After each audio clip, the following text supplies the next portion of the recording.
Hey folks, Eric the Old Jarhead here. Welcome back to the channel. Glad you're here. Well, we're still here in Prescott, getting some of these small logs out of the way. And you can see we're just slowly working through that pile. And honestly, that's kind of the way things go on these jobs. One log up, one log down. Get them up, knock them down. Get them up, knock them down. You can see we're about maybe halfway through that pile. We're making good progress here. And you know, what's interesting and the reason I threw that little bit in there for you at the beginning is these logs were very, very dry. Now, I always recommend milling logs when they're wet. People always ask, should I let my logs dry for a length of time or something like that? And the reality is, no, you don't.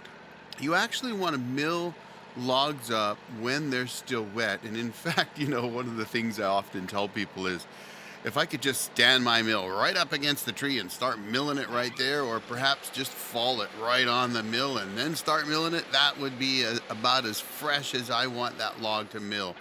I want to mill it dripping wet.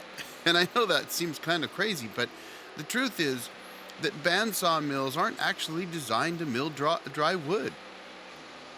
They're not like the saws you have in your shop, and I mentioned that in another video recently.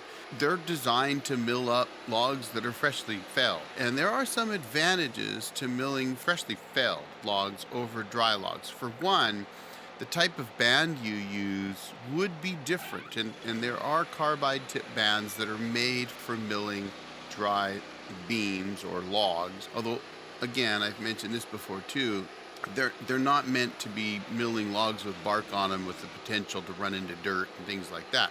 That'll damage those carbide blades. And although I have now heard from the Kilted Sawyer, who's got a channel on YouTube, that you can actually sharpen those. They didn't used to do that when they first came out, so that's new. But they're expensive. They're very expensive. And the bands that we use for what I like to call wet logs, fresh logs, they are a little different. But in any case, when you mill up a log that's still dripping in sap, the beauty of that is that you've now exposed the fibers all around the board that you've just milled out. And exposing those fibers allows the log to actually dry more evenly. When you stick or stack the lumber, and that's placing the freshly milled lumber on a surface like pallets or something like that, with a half to 3/4 inch thick and 1 to 2 inch wide boards underneath them, spaced evenly, approximately every 18 to 24 inches. And you do that at every level. What that allows is it allows air circulation to get in around that nice dripping wet piece of lumber that you just milled.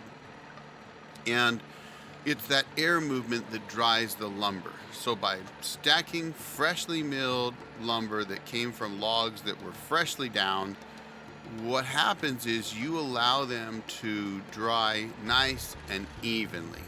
And that's very important when it comes to milling. It's part of the process. You mill up the log, you stack and sticker the log, and you let the air movement around the wood carry all that moisture away. And you can dry wood down fairly low depending on your environment. In this particular environment, it's not unheard of to get your wood down below 8% in the environment, just because there's enough wind and we have a very dry environment. So you can't really tell here because you see some greenery here, but the truth is the eastern part of Washington State is very dry. But construction lumber itself only really needs to get down to about 15%. So if you're just milling for construction, no problem at all air drying it down to that moisture content. But in any case, you also get to control the way it dries. So you mill it to try and produce the least movement in the lumber as possible. You're trying to make sure that the way you mill the lumber, it's going to want to be flat.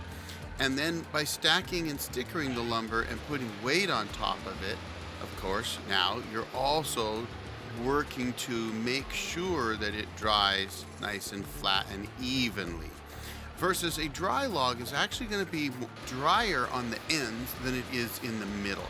So you're already now dealing with a situation where the ends of the log are dry because the fibers at the ends of the logs were exposed to air movement, They could, moisture could wick out from the end of them and evaporate away, and they get dry. And of course, as they get dry, they shrink. The center of the log isn't dry, so it's not shrinking, and that's why the outsides of the log pull apart. We call that checking. And those are the cracks you see developed at the end of the log. So there's a number of issues with milling dried logs versus wet logs. Wetter is better. That's my expression. Wetter is better. So there you have it, folks. That's why you want to mill them fresh, green, just downed versus really dry. I hope you enjoyed it. Y'all have a great day. The old Jarhead out.